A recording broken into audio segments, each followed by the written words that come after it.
आ जाए तो काल विस्सी नवाए माथा। यानी जो सदगुरु के शरण में आ जाता है उसके सामने यानी जो है कि काल भी अपना मस्तक झुका देते हैं और रास्ता दे देते हैं।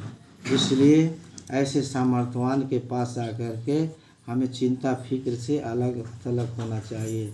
अगर ऐसा हम कर लेते हैं तो हमें दुनिया की कोई ताकत न डरा सकती है, न हमें हिला और दहला सकती है। बस हमें अपने जगह पर अपने गुरु महाराज के चरणों को मजबूती से पकड़े रखना है। अगर ऐसा करने में सक्षम रहे तो दुनिया की कोई ताकत आपको हिला नहीं सकती है।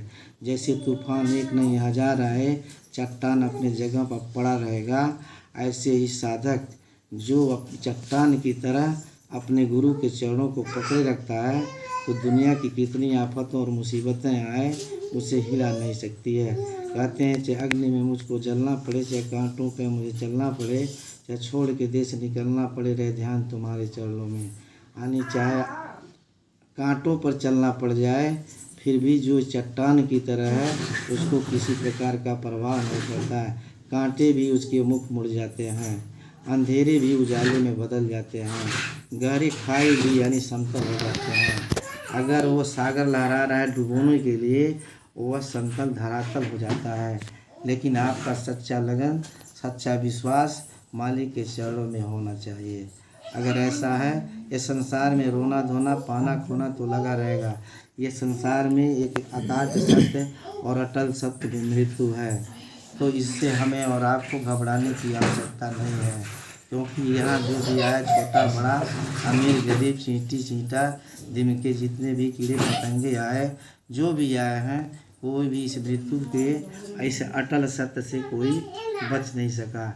इसलिए हम कैसे बच सकते हैं। इसलिए मृत्यु को देख करके हमें अपने धर्म अपने कर्म अपने कर्तव्य को नहीं छोड़ना चाहिए। ये नहीं कि अब तो आने जो है कि यानी हम बचने वाले नहीं। अरे आप धर्म को छोड़ दें, अरे अपने कर्तव्य को छोड़ दें, अपने कर्म को छोड़ दें तो क्या मृत्यु आपको छोड़ देगी। इसलिए चाहे जैसी भी स्थिति परिस्थिति बने तो हमें अपने कर्तव्य और धर्म को कभी नहीं छोड़ना चाहिए। अपने धर्म और अपने कर्तव्य को कभी नहीं छोड़नी चाहिए। ये नहीं कि यानी जो है कि वो तो चला गया, इतना पुजारी था उसको तो ये हो गया उसको कोई बचा नहीं सका। तो ऐसे करने से आप अपने आप को धोखा में मत डालिए, क्योंकि आप छोड़ देंगे तब भी मृत्यु से हम बच नहीं सकते। आप कोई छोड़ देगा तो मृत्यु से बच नहीं सकता। आने वाला मुसीबत अपने समय पर आता ही रहेगा।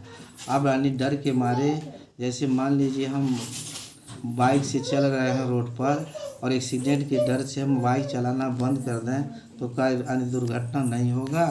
अगर हम यानी जो है कि किसी भी डर से जैसे किसी को अन्न कोई खा लेता है और वह अन्न उसको गले में अटक जाता है वो मर जाता है तो क्या उसको देख करके कोई अन्न खाना बंद कर देगा। अगर बंद कर देगा तो क्या मृत्यु उसकी नहीं आएगी। यानी जिसको जैसे आनी है उसको आनी ही है। इसलिए ये मृत्यु एक अटल सत्य है, इसको नकारा और झुठलाया नहीं जा सकता है। इसलिए जहाँ भी रहें यानी इस बात को जानना है, अपने मृत्यु को कभी न भूलें। होशियार बुद्धिजीवी ज्ञानी लोग कभी अपनी मृत्यु को नहीं भूलते। ये 3 बातें याद रख लीजिए कि आए हैं जो उनको जाना निश्चित है। जो इस दुनिया में जन्म लिया है उसको निश्चित है जाना है। आज जो चला गया है उसको निश्चित है वापिस आना है। और 2 बातें सत्य हो गई, और जो बोया है उसको काटना है, ये भी सत्य है। लेकिन तीनों से कौन बच सकता है कि जो निर्लेप होकर के यानी जो है कि निर्लेप होकर के निस्नेह कर्म करेगा। यानी जो भी कर्म करते चलें यानी वह प्रभु के चरणों में समर्पित करते चलें। जब समर्पित करते चलेंगे तो आपको कोई बंधन नहीं बनेगा। नहीं तो जैसे अर्जुन से पूछा कृष्ण भगवान ने, पांडवों से पूछा कि महाभारत किसने किया, तो जबकि कृष्ण ने अपने दिव्य दृष्टि से उन लोगों को दिखा दिए थे अर्जुन को, लेकिन अर्जुन देखने के बाद भी उन्होंने कहा महाभारत हमने जीता। जबकि जब वो दिखा रहे थे तो उन्होंने कहा कि हे प्रभु सबको देख रहा हूँ कि आपके ही मुँह में लोग समा रहे हैं। यानी जो है कि तो ये तो बाहर ये लोग कूद फान रहे हैं, लेकिन अंदर में देख रहे हैं सभी लोग आपके यानी आपके तेज नेत्रों से जल के कितने स्वाहा हो रहे हैं, कितने लोग आपके कानों में जा कर के समाहित हो जा रहे हैं, कितने लोग आपके मुंह के द्वारा अंदर चले जा रहे हैं। इतना देखने के बाद भी लास्ट में पूछा गया महाभारत किसने जीता, तो उसने कहा कि अपने गांडी धनुष के बल से जीता। तो क्या हुआ, नरक हो गया। अगर वही कह देता कि जो कुछ हुआ आप ही ने किया, हमने क्या किया, हम तो सब पहले देख चुके थे। तो ऐसे ही आप हम सबको बताया जा रहा है जो कुछ हो रहा है प्रभु की मर्जी से ही हो रहा है। ये न सोचें कि मेरे वजह से हो रहा है। जब हम सोच लेंगे कि ये खेती खलियान जो कुछ हो रहा है, एक ईंटा जो रख रहे हैं हमारे वजह से हो रहा है, यही हमारा बंधन है। पैसा कमाते कहते हैं कि हमने कमाया, तो यही हमारा बंधन है। अगर ये सोच लें कि प्रभु की मर्जी से मुझे ये मिल रहा है, चाहे 1 रुपया मिल रहा है, चाहे 1000 रुपया मिल रहा है, ये प्रभु की कृपा से मिल रहा है। ये नहीं कि अच्छा फल मिलने लगा तो सोचे मैंने पूजा बहुत बढ़िया किया था, भगवान मुझे अच्छा चीज़ दे रहे हैं। अब बुरा मिलने लगा तो भगवान को क्या कहे कि भगवान मुझे क्या दिया, मुझे दुख के सिवा कुछ मिला। अच्छा मिलने लगा तो मैं पूजा किया था बढ़िया, उसका फल है, और बुरा मिलने लगा तो कहने लगे कि ये सब क्या है, यानी जो कि भगवान मुझे ये दे दिया वो दे दिया। तो जो कुछ हो अच्छा चाहे बुरा, सब कुछ समझ लीजिए कि प्रभु का दिया हुआ है, इसमें मेरा कुछ नहीं है। आपने अभी प्रार्थना किया ना कि इस आंसुओं में और मुस्कान में भी तू ही है, यानी जो आंसू गिर रहा है इस आंसू में भी भगवान है, और जो मुस्कान हो रही है, जो हंस रहे हैं मुस्कुरा रहे हैं, उसमें वही हैं।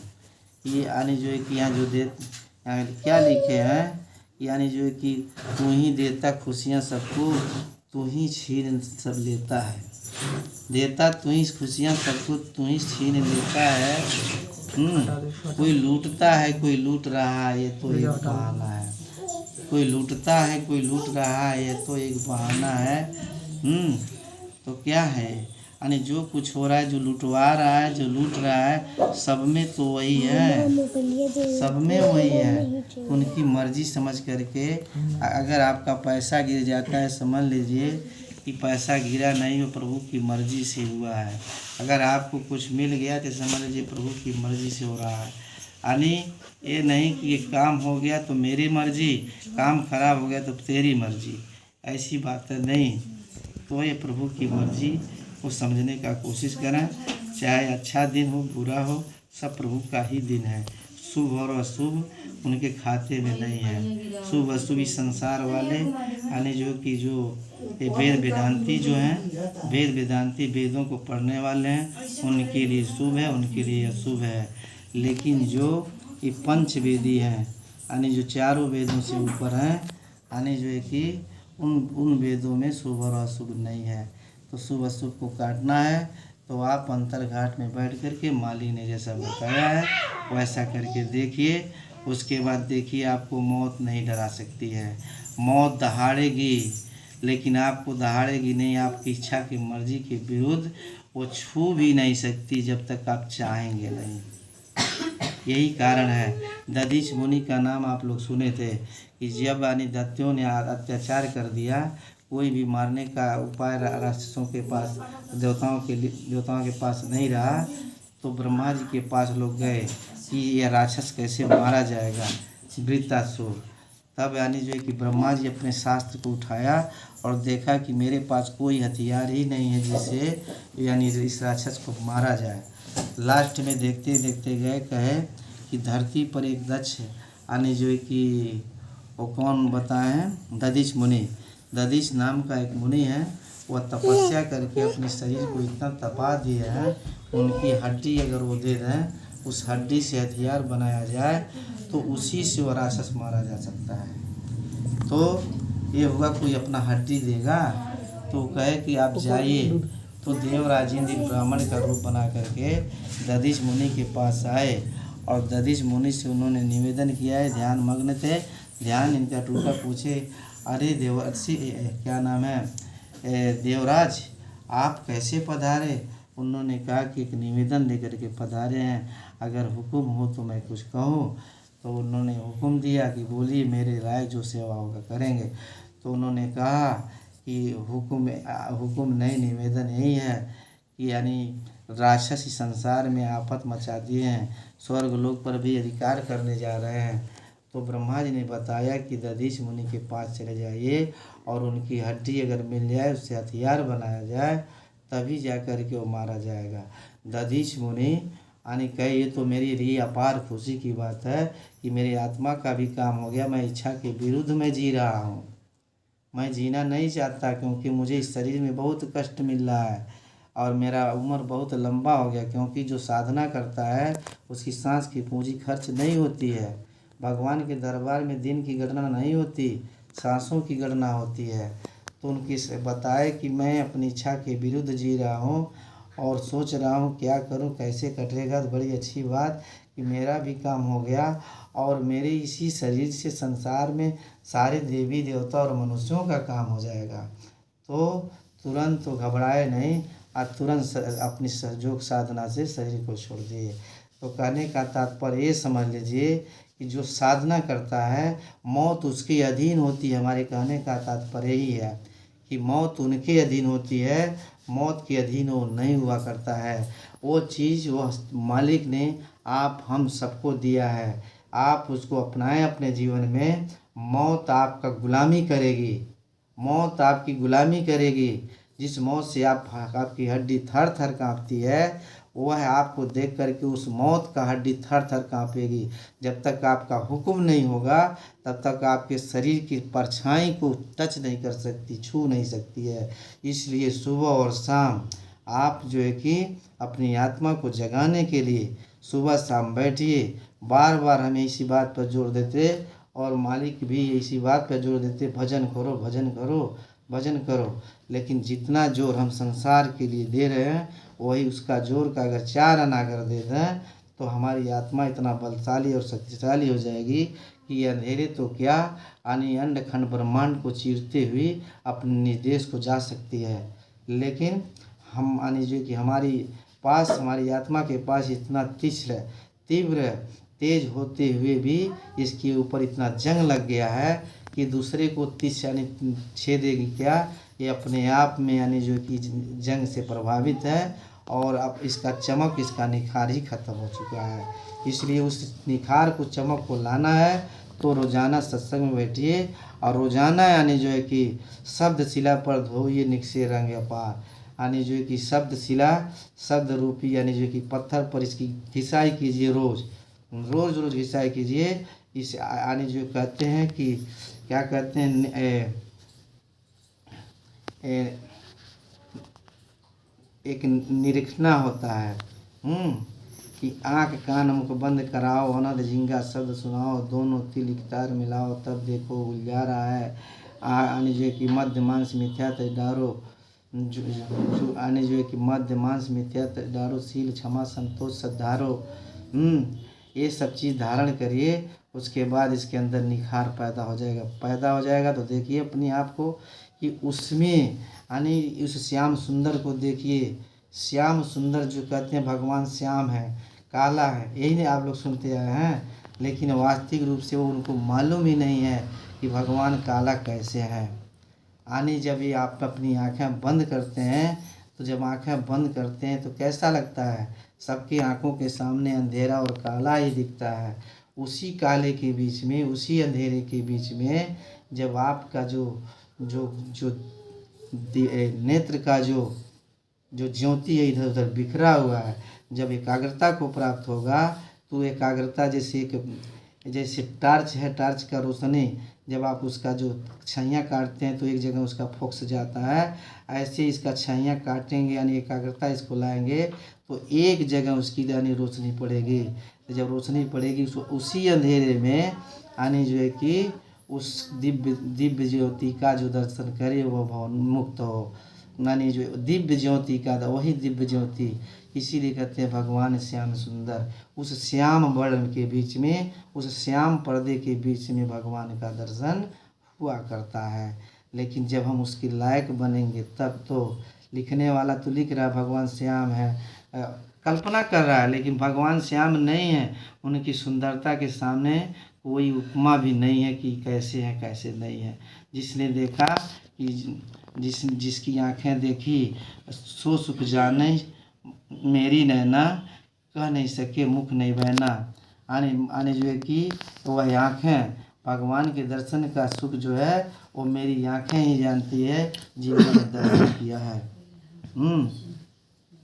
जो यानी दर्शन सुख है वो हमारी आँखें जानती है, ये हमारे कान नहीं जानते हैं। तो वो उसी तरह से जब आप देख लेंगे तो कह नहीं पाएंगे कि वह एका पुरुष निज नाम है, जोग जुगति परमान, चेतन रहे जीव जान के मर्दो जम के मान। वह पुरुष आका है, या रूप है, या नाम है, भेद है, अजन्मा है, शाश्वत है, सनातन है। लेकिन सनातन कहने के लिए सब लोग कहते चले आते हैं, लेकिन सनातन का मतलब भी नहीं जानते। सनातन उनको कहते हैं चाहे सतयुग रहा हो, चाहे त्रेता द्वापर रहा हो, चाहे कलयुग रहा हो। सनातन धर्म उस धर्म को कहते हैं जिस धर्म में कोई बदलाव नहीं आता है। जैसे मान लीजिए बच्चे का जन्म का रास्ता एक है और मरने का भी रास्ता एक है, ये सनातन धर्म जन्म लेने का है। इसी तरह से जीवात्मा को भी इस संसार में उतरने का रास्ता एक है और जाने का भी रास्ता एक है। ठीक उसी तरह से आत्मा जो जिस रास्ते से आई है उसी रास्ते से जाएगी, और वह रास्ता केवल संत सद्गुरु बताते हैं, वही सनातन धर्म है। यह हिंदू धर्म सनातन धर्म नहीं है, न मुसलमान धर्म सनातन धर्म है। कितने दिन का हिंदू धर्म है, कितने दिन का बौद्ध धर्म है, कितने दिन का सिख धर्म है। ये बीच में यानी जो है कि 2000 साल, 4000 साल, चाहे 5000 साल पुराना है। लेकिन सनातन धर्म वह अनादिकाल से चला आ रहा है, उसका कोई उम्र नहीं बता सकता है, क्योंकि वह जब से सृष्टि कायम है तब से जो है कि वह सनातन धर्म है। उसको कहते हैं सनातन धर्म, जिसमें कोई परिवर्तन नहीं हो सकता है। यानी एक हिंदू मुसलमान बन सकता है तो सनातन धर्म कैसे हो सकता है? एक मुसलमान हिंदू बन सकता है तो कैसे हो सही मुसलमान इस्लाम धर्म सनातन बन सकता है? लेकिन यह जो है कि इसमें आने वाला कभी वह बदलाव उसमें नहीं होता है। जैसे चाहे हिंदू मुसलमान बन जाए, मुसलमान हिंदू बन जाए, लेकिन बच्चा पैदा होने वाला उसके पैदा होने का रास्ता एक ही है, दूसरा रास्ता नहीं है। चाहे वो अपना दाढ़ी बना ले, चाहे मूंछ खुरचवा ले, लेकिन बच्चा पैदा उसका होगा तो जिसको हिंदू कहता है उसका भी बच्चा वैसे ही पैदा होगा, वैसे ही मुस्लिम का भी बच्चा वैसे ही होगा। इसलिए वो सनातन धर्म यानी वही है जिसमें बदलाव नहीं आता है। तो अपना कहने का तात्पर्य है कि अपनी आत्मा को जगाएं और अपनी आत्मा को मालिक में मिलाएं। सारा चिंता, सारा फिक्र सब खत्म हो जाएगा। आपको कोई किसी को मिलने, छोड़ने, बिछुड़ने का डर नहीं रहेगा, सुख दुख का डर नहीं रहेगा। सिर्फ आपको अपना कर्तव्य याद रहेगा। आपको डर रहेगा अपने कर्तव्य का, कहीं कर्तव्य हमारा खोटा ना हो जाए, कहीं मेरे कर्म छोटे न हो जाएं, कहीं यानी हमसे गलतियां ना हो जाए। आपके अंदर ये डर पैदा हो जाएगा। ये डर नहीं पैदा होगा कि फलाने हमसे पिछुड़ न जाए, हमसे वो छूट न जाए, वो मर न जाए। यानी जब आपको ज्ञान हो जाएगा, ये जान जाएंगे कि यहाँ मरता जीता कोई नहीं है। मरता है तो शरीर मरता है, जन्म लेता है तो शरीर जन्म लेता है, बूढ़ा होता है तो शरीर बूढ़ा होता है, जवान होता है तो शरीर जवान होता है। ये आत्मा न जो बूढ़ा होता है न जवान होता है। जानने के लिए सब जानते हैं, लेकिन उस तोते की तरह जानते हैं। कि जैसे तोता को किसी ने सिखाया कि यह बताने जी कि ये पट्टू राम राम कहा, तो राम राम तो कहने लगा, लेकिन वो पट्टू नहीं जानता कि वो यानी राम किसका नाम है, भगवान का नाम है कि किसी राजा का नाम है, किसी देवी देवता राक्षस का नाम है। वो जानता है, सिर्फ वो सुन रखा है। ऐसे ही आप लोग, चाहे हम लोग, संसार में जो भी हैं यानी कह रहे हैं भगवान है भगवान है। अगर जो भगवान मानता है वो भी कहता है भगवान है, लेकिन भगवान को जानता नहीं है। कहता है जो झूठ बोलने का झूठ परिणाम गलत मिलता है, सही का ये मिलता है वो मिलता है, लेकिन वो सही ज्ञान उसका भी नहीं है। अगर ये जानता है गलत का काम का परिणाम गलत होता है तो गलत नहीं करता, केवल सुन रखा है, सुनी सुनाई बात रखा है। अगर वो जान लेता है इसका वास्तव में फल यही मिलता है तो गलती नहीं करता। वो जानता नहीं है तोते की तरह। इसलिए जानने जनाने के लिए कि बिन जाने होए नहीं प्रीति, बिन प्रीत होए नहीं प्रतीति, बिन प्रतीत नहीं भक्ति दृढ़ाई। यानी बिना प्रतीत के, बिना विश्वास के यानी जो है कि हमारी भक्ति मजबूत नहीं हो सकती है। तो जाने बिना यानी हम किसी से प्रेम नहीं कर पाएंगे। जैसे रास्ते में जा रहा है कोई आदमी, आप देख रहे हैं ना, लेकिन आप ये नहीं जान रहे हैं कि वो कौन जाति का है, कहाँ का रहने वाला है, डाकू है कि चोर है, उससे प्रेम करेंगे? नहीं प्रेम करेंगे उससे। लेकिन अगर उसे प्रेम करना है तो उसको पहले जानेंगे, नमस्ते सलाम दुआ करेंगे, कहाँ घर है आपका। तो बिन जाने होए नहीं प्रीति, प्रेम नहीं उससे बढ़ सकता।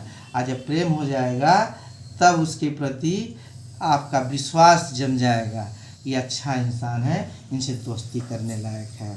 तो बिन प्रतीत होए नहीं यानी बिन जाने होए नहीं प्रीति, बिन प्रीत नहीं होए प्रतीति, और बिन प्रतीत नहीं भक्ति दृढ़ाई।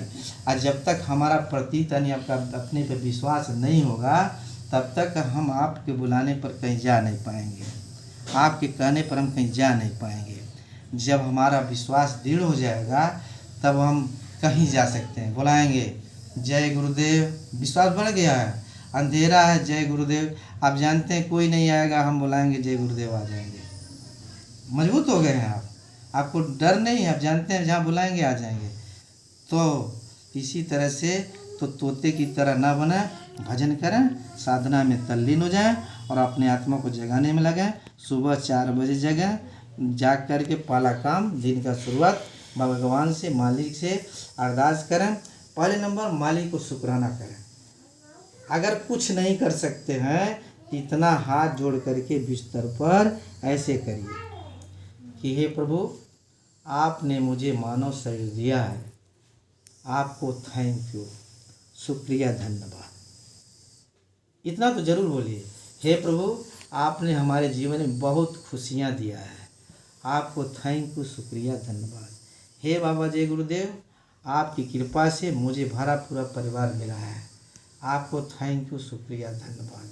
आपने मुझ जैसे तुझ को अपना दास बना लिया है। मैं आपके दास के लायक नहीं था, लेकिन मुझे आपने अपना दास बनाया है, इसलिए आपको थैंक यू, शुक्रिया, धन्यवाद।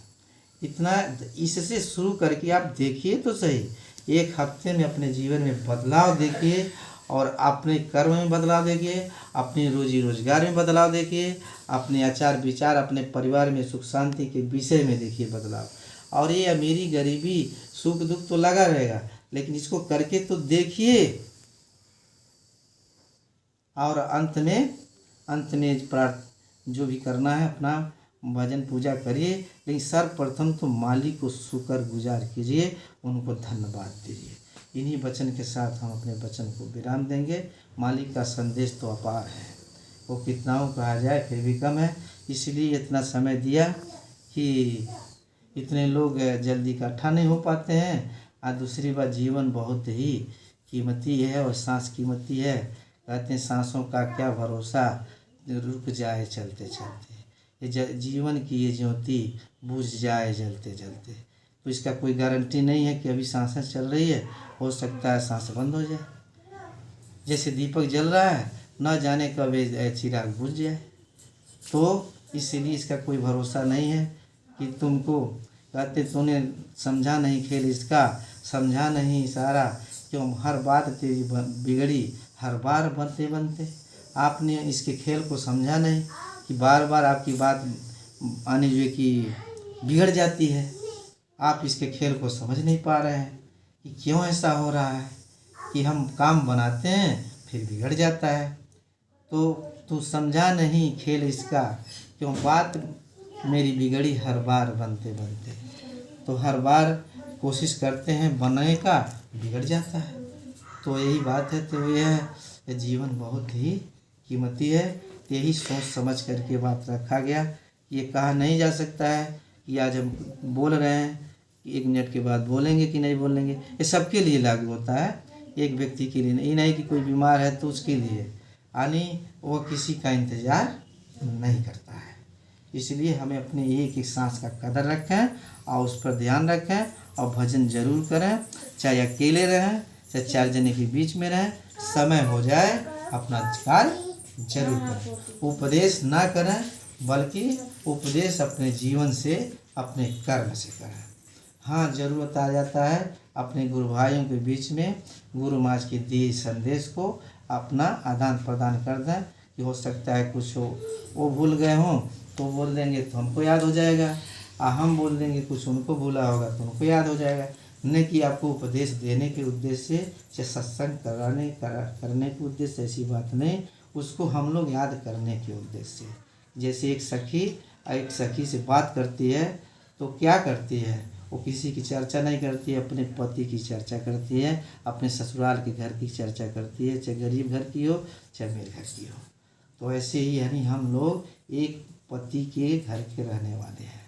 इसलिए हम लोगों का काम है कि जो मतलब मान लीजिए जो उसमें ज़्यादा बोलने वाला होता है तो लोग कहते हैं भैया तुमने कुछ कहा उनके बारे में, जानने के लिए सब जानते हैं, लेकिन यह होता है कि आप बोलेंगे बात कुछ और होगा, तो थोड़ा चर्चा कीजिए उस मालिक का। यही बात है। इन्हीं वचन के साथ हम अपने वचन को विराम देंगे। आए न समझेंगे कि मुझे कथा सुनाए हैं चाहे सत्संग सुनाए हैं और उपदेश किए हैं, तो उपदेश और सत्संग कथा कहने वाले हम नहीं, सत्संग तो गुरु महाराज करते हैं। तो भूल चूक के लिए क्षमा करते रहेंगे और आगे के लिए भी क्षमा करेंगे आप सब लोग।